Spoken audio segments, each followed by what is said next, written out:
Leah. Did you say that again? Oh, Susan said that. Leah is correct. That is number 6. There is a couple more. Just as a hint here, think of where we're at in this lesson that we've been going through in 1 Samuel chapter 25. Abigail. Abigail would be number 7. That is one. And there's one more that nobody has gotten yet. Oh, I thought we said Rebecca. Did we say Rebecca? Okay. It is Esther. That's going to be oh, you said that? Okay, class. Okay, we get the point. Hey, I'm going to have to give everybody a pass on this because, man, you guys did great. Now, obviously, we are talking about Abigail. That's where we're going to go. Have any of you ever stopped to figure out what your name means? There, in the Bible, if you don't know this, names are very significant because back in those days, in the days when Jesus walked on the earth, for example, names meant something, okay? I have never in my life until this lesson last night, I looked up Larry. And I wondered what I would find as far as what it meant.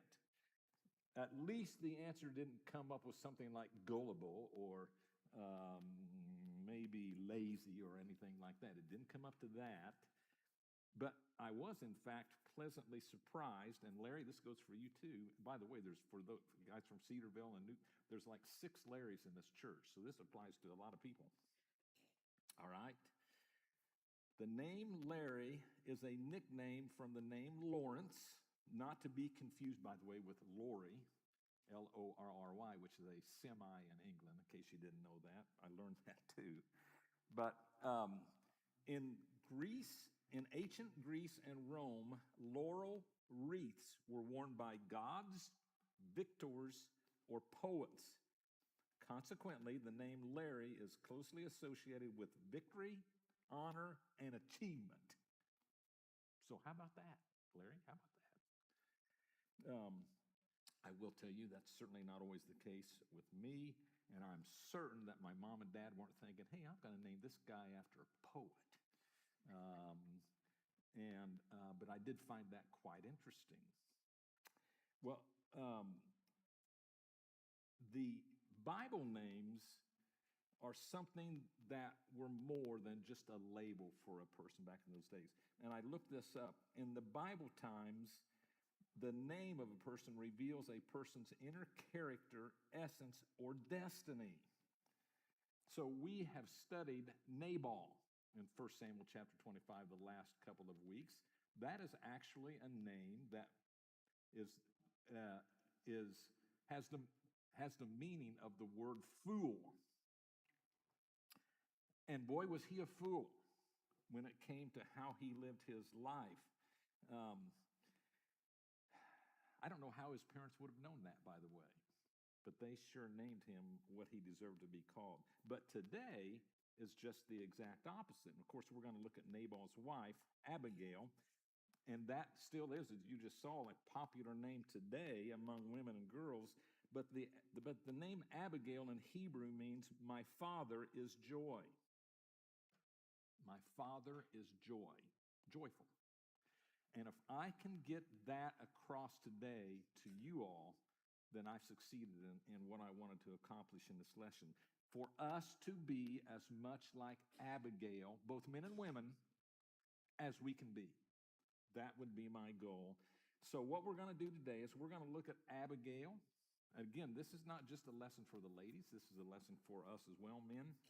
And we would do well if we could do things as Abigail did them, especially in the area of conflict resolution. Okay? Especially in that area. Now, I know the last couple of weeks we've been talking about anger. Anger is usually a part of conflict, but I will tell you that we didn't really talk much about conflict resolution, so we're going to talk just briefly about that today. But if you want to join me in reading about this lady, turn to 1 Samuel chapter 25. We're going to read a couple of verses just to start off here about what's going on here in this chapter, okay? 1 Samuel chapter 25. I'm going to be reading from the English Standard Version some. I'm also going to read a little bit later on from the New Living Translation. So let's see what it says here, starting in verse 2. Okay? Here we go. This is 1 Samuel 25, verse 2, and it says, "And there was a man in Maon whose business was in Carmel. The man was very rich. He had 3,000 sheep and 1,000 goats. He was shearing his sheep in Carmel. Now the name of the man was Nabal, and the name of his wife Abigail. The woman was discerning and beautiful, but the man was harsh and badly behaved. He was a Calebite." All right, so I'm not repeating a bunch of things that I've said. I'm just going to say this as briefly as I can make it. We've been talking about this guy Nabal and his situation for the last couple of lessons. But whenever I read what I just did, I have to ask myself this question. How in the world did these two end up together? And I know we talked about this as well. But you've got a guy here that's of terrible character, married to a woman who is of great character, which is an interesting combination. And so how did they come together? Well, one theologian speculated this about, first of all, it was likely an arranged marriage, okay? And we did say that. Listen to this bit from a historian. Nabal and Abigail's marriage was likely arranged, this is what I learned, by her parents, not by his parents, which was a common custom of that era. There's a little lesson in there. I know that we've got a lot of grandparents in here, and we've got some of you that maybe are got kids that are maybe marrying age. I want to tell you something. If your son or granddaughter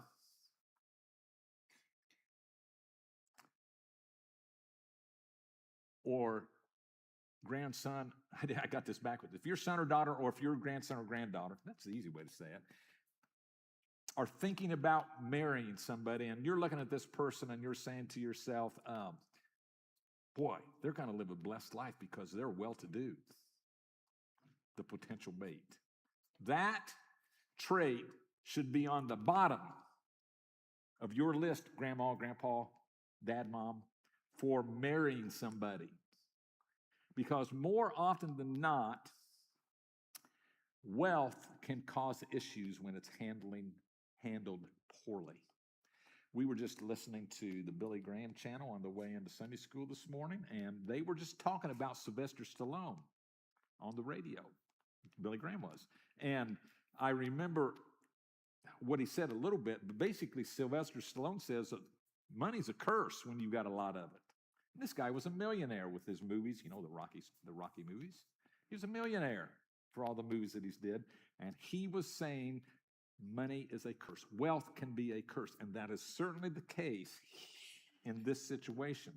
Because Nabal had money, the parents of Abigail looked at Nabal and said, ooh, that guy would be great. Wrong.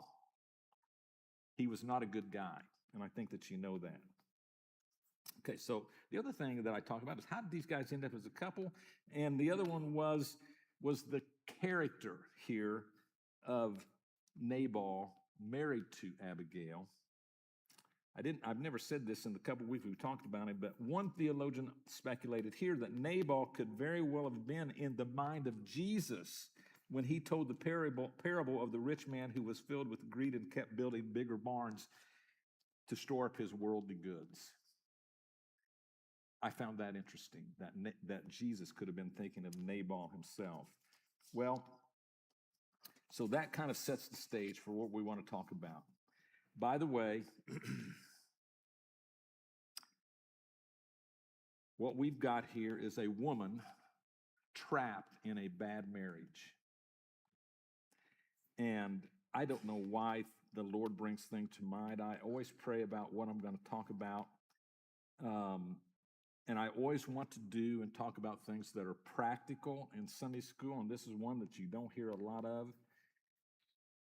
I got to ask the question. What should a Christian do when trapped in an unhappy marriage?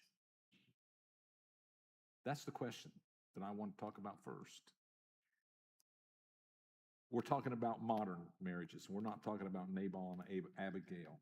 What should a Christian do when caught or trapped in an unhappy marriage? Got any advice for these men or women? Pray. That would be my number 3 on this list, and that is definitely thing. Pray for the spouse. Pray for wisdom in how to handle that situation. And pray for direction. That's number 1. Number 3, actually, but it's very important. What else? John? I would go to the Lord in serious prayer and ask, if it's me, what do I need to correct? That is not on my list, but that's always a great question. Am I the problem? Okay, any other thoughts? I got a couple thoughts. Steve? I got it, Larry. I'll just repeat. You have to endure. You have to endure. God agreed that this marriage is supposed to last. And try to endure. Okay. Sometimes you do it, sometimes you don't. You have to agree that the marriage is going to endure. That's very interestingly put, Steve.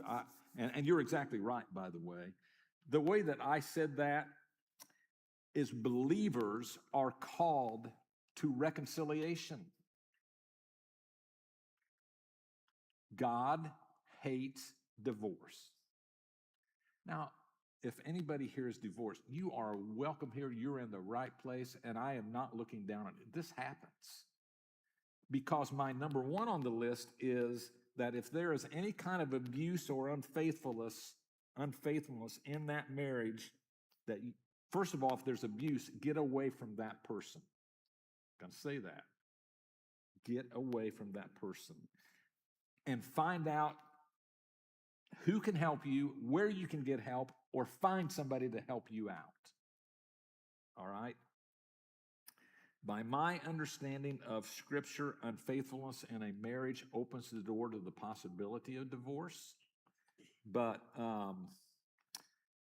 especially if there's abuse, you have to get away into safety. And I know that there are some pastors that would say, no, you've got to stay with your spouse. In abuse situations, I'm not sure I agree with that. And I think that there could be biblical precedents to back that up. All right. Let me go ahead and read number 4. In 1 Peter 3, verses 1 and 2, Peter says to wives that they should try to bring about godly change in their husbands by means of their respectful and pure conduct. And the same could be true if the roles were reversed between the male and the female. In other words, be gentle. A soft answer turns away wrath, according to the Proverbs. And we're going to look at that today because I think that Abigail, and the way that she handled her situation with David in this case, was that she was able to turn away wrath with a soft answer. Okay? Whatever that's worth, maybe that affects absolutely no one here. I hope that it does, what we just went through, but I just felt like that I needed to include that in the lesson today, okay? And there are other things that I think that couples that are struggling in marriage to do, for example, get counseling. That's always a good thing. So, enough said there.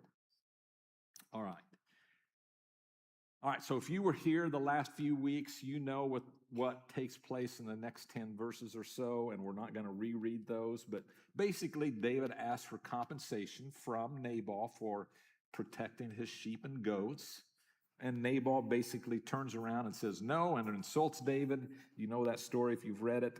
And so now David is on his way toward Nabal's household to destroy Nabal and his house. Let's just put it that way. House not meaning his physical house, but probably his servants, all of the animals, and so forth. Probably on his way to do that. And this is what happens next. If you want to drop down to verse 14, this is where Abigail comes into the picture. All right, verse 14. But one of the young men told Abigail, Nabal's wife, behold, David sent messengers out of the wilderness to greet our master, and he railed at them. Yet the men were very good to us, and we suffered no harm, and we did not miss anything when we were in the fields as long as we went with them. They were a wall to us, both by night and by day, all the while we were with them, keeping the sheep. Now, therefore, know this and consider what you should do, for harm is determined against our master and against all of his house. And he is such a worthless man that one cannot speak to him. All right. Now, look, if you would, at verse 14. There is something very interesting that happened in this verse. And I'm curious if anybody caught it.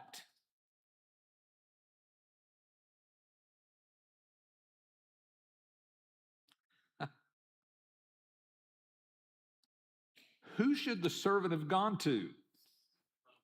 Should have gone to Nabal. He's the one that causes the problem, not Abigail.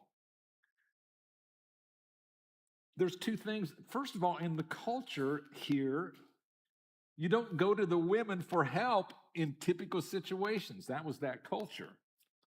But here, the servant, instead of going to Nabal, and believe me, Nabal was going to be more effective than Abigail, we hope. But the servant goes to Abigail. So, what does this tell you about Abigail?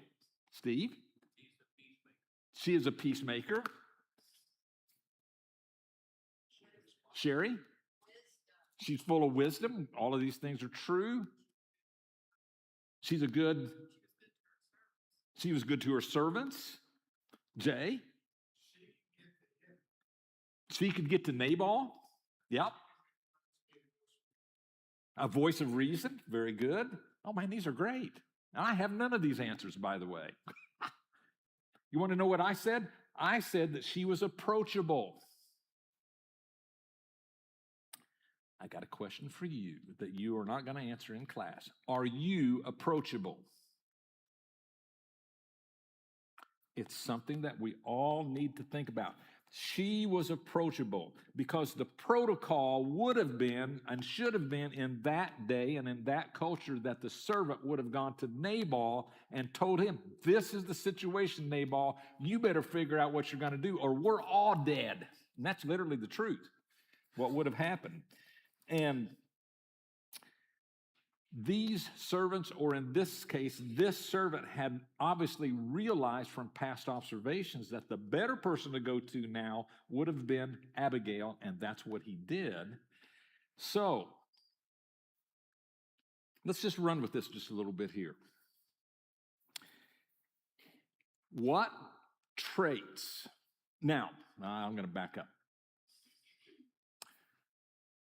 We all ought to be approachable, every single one of us. If we're not approachable, you need to figure out why we're not approachable. Do people come to you and ask for advice? Do people come to you and get your opinion? If you're in situations for that to happen. So the question is, what are the traits would make a person approachable or unapproachable, however you want to answer it?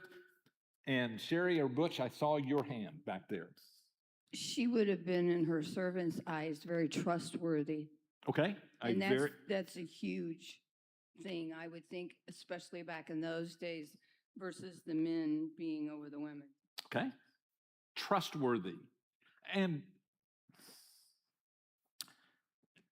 Ed, could you give that mic back to Sherry? Because I know Sherry won't mind me asking this question. Explain, in your view, Sherry, trustworthy. What do we mean? Just not being afraid, knowing that she was a worthy person, and, you know, all the things that were mentioned in regards to her character. her integrity.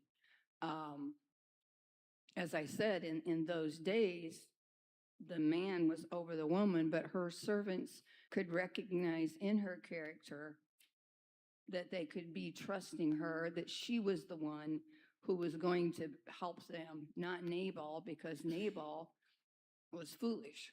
Okay? Trustworthy, by the way, could mean several things. That's one thing that it could definitely mean. I'm going to say trustworthy could mean if I tell you something in confidence, I would expect you to remain in confidence. Are you trustworthy in doing that? Or if I told you something in confidence and the whole church is going to know the next day, that maybe not be something that I'd want to come back to you and tell you any more about. Okay? Trustworthiness. Yes, Brenda. I got it, Ed. Go ahead. I think because that servant could open up to her and say, he's a worthless man and cannot speak to him. He was kind of like the joke. Goodness. And I never took that point of view, but that's an excellent thought there, Brenda. Brenda said because the servant could say to Abigail, and I'm just going to paraphrase, your husband is a worthless man, which is basically what that servant said to Abigail. It took somebody pretty strong to be able to, first of all, take that. That's Abigail. And second of all, you got to have a lot of faith in that person not to retaliate. Eesh, that's a very good observation, Brenda. I like that. Bill? What I read here and what you read, this young man evidently was with Nabal when all this went down. So he was a firsthand witness of Nabal going against David and David's family and David's father. And I'm sure since he was that close to his master Nabal, he was probably present when a lot of things like this went down. And just assuming, because he did go to Abigail, the wife, maybe he saw Abigail kind of steering her husband out of problems and everything and thought, this is the person we go to because our master's not, we can't talk to him. He's unapproachable. And, then at the end, he calls his master worthless to the master's wife. And he had to have a good reason why he would be able to say that and get by with it. And I think he saw being around the family a long time, even though it says he was a young man, he saw the character of Abigail and knew, yeah, this is a person we go to because our master is unapproachable and she is. Excellent. Just excellent. So we've got Nabal, who is unapproachable. We've got Abigail, who is. And Bill pointed out things about both right there. Jay? To go with Sherry and being trustworthy, I think merciful is one of the strong characters because you know that they're not going to immediately judge you for going out of whatever the protocol is. So I think merciful is one of a big, strong thing that helps approachable people. Very good, yeah, for sure. Any other thoughts, Steve? She was kind. All right. There could be a lot of them. Well, I'm not used to this microphone here. Okay. Well, I got some answers, and I just want to go through some of those. First of all, they had obviously had past dealings. Bill kind of pointed this out, and it was obviously the servants knew this, that it was better to go to Abigail than Nabal. We know that. So I asked artificial intelligence, and by the way, I like to use artificial intelligence because sometimes it's intelligent answers, believe it or not. And I asked for traits that would make a person approachable or unapproachable. And I like some of these things. First of all, if a person lacks eye contact that you are talking to, believe it or not, something as simple as eye contact, would that make that person approachable or unapproachable? Unapproachable if you lack eye contact. So, in other words, I'm talking to, let's do it this way. Let's say Jill's talking to me. And I like to think I'm approachable with my, but if she's talking to me, telling me something, and I'm, instead of going like this and looking at her, I'm like this, or I'm like this, none of you I do this, I'm sure, while she's talking to me, then that makes me unapproachable. Eye contact is important whenever you're talking to somebody. Facial expressions. If Jill's, again, I'm going to use Jill and I. If Jill's talking to me, I'm going, something like that. Not good. Why should she come back and tell me something again if I'm doing stuff like that? Or you're more interested in what's on your phone or your electronic device, if I may use that, than you are in listening to your, well, I'm using a spouse as the example, but this could be anybody, okay? These things are important. So physical actions and physical signals can be given to indicate whether a person is approachable or not. The other part was how you handle the conversations. Are you engaged in the conversation? A person can tell that, whether you are or not. All right? All of you who are married out there, if you've ever used the term, well, I can tell you're not interested in what I'm saying, so just forget it. Have you ever said that? Okay, are you listening or not? If the other person is speaking, are you interrupting them?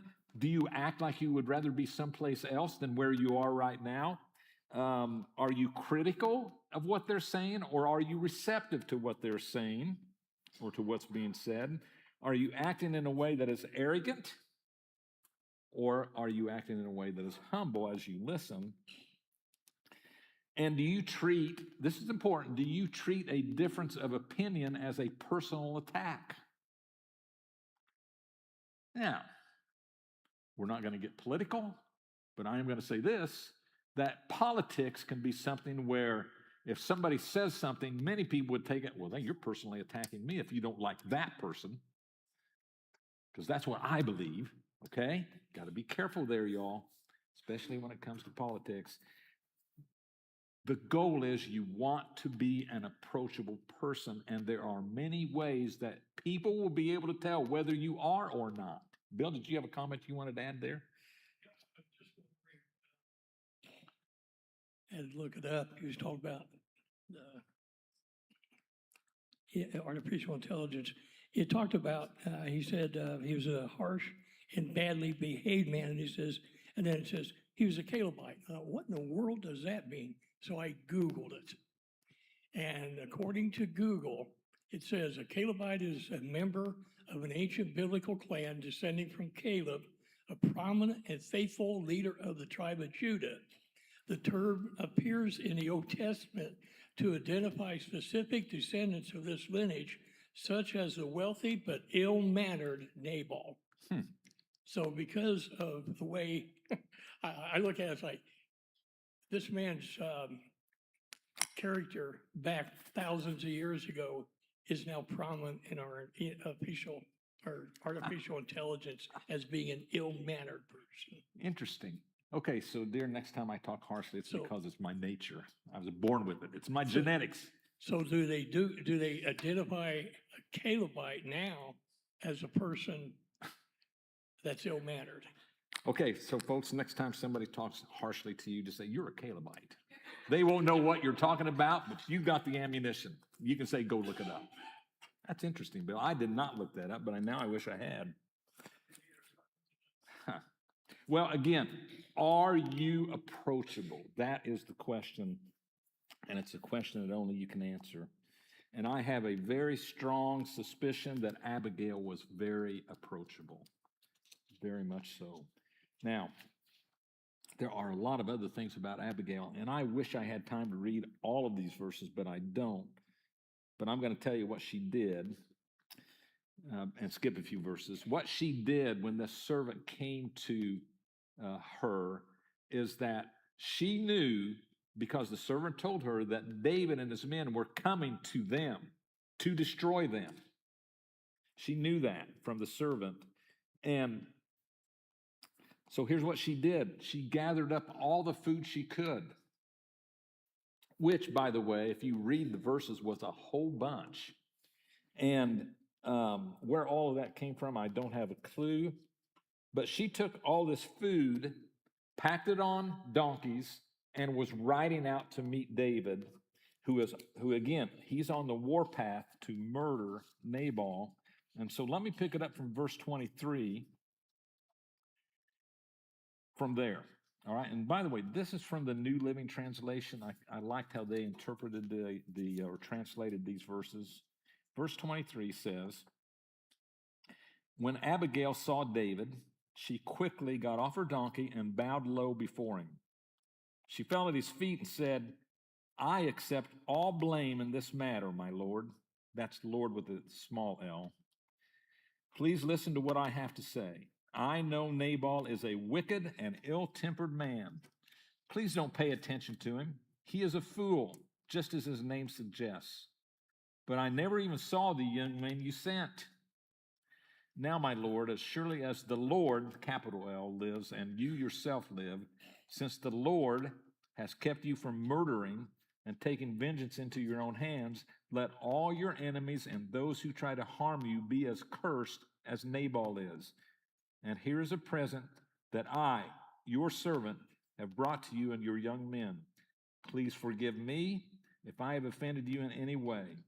The Lord, capital L, will surely reward you with a lasting dynasty, for you are fighting the Lord's battles, and you have not done wrong throughout your entire life. All right. I think I've got time to ask this question. What stands out to you in those verses right there? Anybody see anything in there that, again, was a little bit unusual? Bill? Humility. But what was unusual about what just happened? Sean? It looks like a woman took charge and did the right thing. Well, that was unusual back in those days, but I Yes. don't think that was the most unusual thing that just happened here. Justin, you got a thought? She did save her husband's life. There's no doubt about that. Brenda. You guys, she ridiculed your, yes, she did that. I must not think like you all. Susan, I'll get you next, Steve. She took the blame. That's what I'm looking for right there. She took the blame. I don't understand why she took the blame. Sherry, did you have a comment about that? Abigail was like Christ-minded, where her husband was Satan-minded. She was representing Christ in her life to David and all the things that, the Lord asked us to do, reflecting him. So that's my opinion, that she reflected Christ in her life. Sherry, you got a lot deeper than what I'm going to go, but you are exactly right. If you were to study this passage, this would be a representation of what Jesus did for us. Exactly what Jesus did for us. And she's right. I wasn't going to go that deep, but very good, Sherry. John? David was going to kill the whole household. So I don't know if she cared for her husband. When he got killed, she didn't grieve, it doesn't say. She married David. So the household may have been why she would have taken all the responsibility. And that could be true. The scriptures never really kind of tell us what kind of a relationship they had as an arranged marriage. It's never talked about in these verses. And if it was an unhappy marriage, I want you to think about this. If it was an unhappy marriage and Abigail and Nabal are still married, which they are, and Abigail knows that David is coming to take out Nabal, Abigail could have done something completely different here, right? Rather than going out to appease David, she could have told the servants, well, let's just pray about this situation, see what happens. That's a little bit of a joke there. because action needed to be taken here, and she did it. So, did you have something, Steve? She might have tried to get David's mind off Nabal and onto her. Well, something sure changed. Yeah. Well, here was the result, because we're about out of time. Here was the result. She changed David's mind totally, because David went to sword strapped on, army of 400 men advancing to Nabal and his household to kill him, and she stops all of that with just a few words and a crock pot. Terry? She also reminded David God. Yep, say that again so everybody can hear that, Terry. She reminded David himself of the anointing of God in her conversations and who he was, so that might have restructured his thinking. Absolutely. And I think because of her doing that, David came to his senses. And now let's wrap this up, okay? Here we go. In my opinion, we just witnessed here the proverb, a soft answer turns away wrath. And I think there's a greater lesson there for us than anything that I've said today. A soft answer turns away wrath.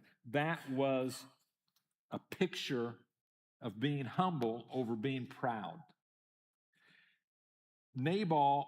Abigail was not too proud to admit that it was her fault, when it really wasn't. It was Nabal's fault. But yet she took the blame humbly. All right? And what is written here, in my opinion, is one of the best things in conflict resolution a person could ever have. Right there. A soft answer.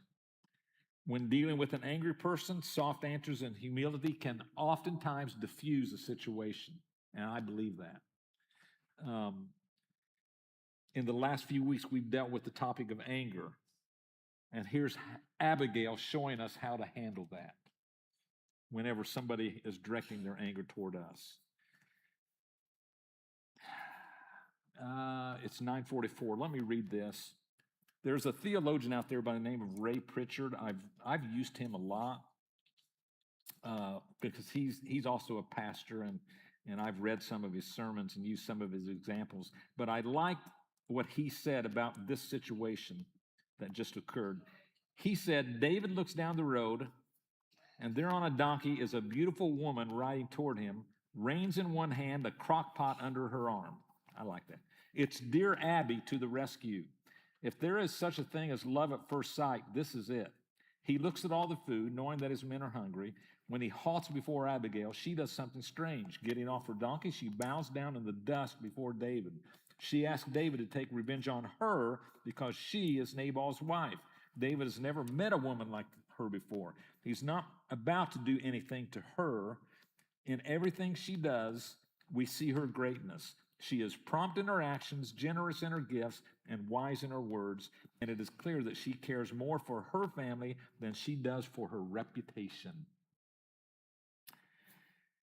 Well put, except I was questioning that part about David looked at her and was in love. I don't know where that came from, but that's what he said. So let me sum this up. Here's Abigail, how to diffuse a tense situation with another person. Number one, take some responsibility for the action. Okay? Abigail said, I'll take the blame, but she also pointed out a little bit later that Nabal had issues as well. Number two, make the issue at hand right. You've got a conflict, make it right. What did she do? She brought food. She diffused the situation, okay? If you all know, I know college kids know this, the problem-solving process, you remember this from school? What's number one on problem-solving process? What's number one? No. Sorry, Steve. I can say no to you. Define the nature of the problem. That's number one. And that's what she did. She saw the problem, and she fixed it. And then number three, focus on the big picture. Abigail reminded David that he had greater things in front of him. Okay? I'm out of time, and I want to make sure the kids have time to get set up here. So, Abigail was a great one. We would do well to be as much like her as we can. Every one of us, not just the ladies, but every one of us. Let's strive to do that. Read the rest of that story, folks. It's interesting. Nabal dies. She does end up marrying David. It's like a soap opera, but boy, is it a good one. Okay? So, we're going to go on to the next thing in David's life next week. All right? Let's close in prayer. Lord God, you are indeed wonderful to us, and what a great picture of how we should be because of Abigail. And I do pray, Lord, that you would help us to be more like her in a lot of areas of our life. So, Lord, thank you for her example, and thank you for Jesus, because it was ultimately like Jesus that she was acting. Lord, bless the service to come. I pray that your Spirit would be here and that we would glorify him in all that is done. In Jesus'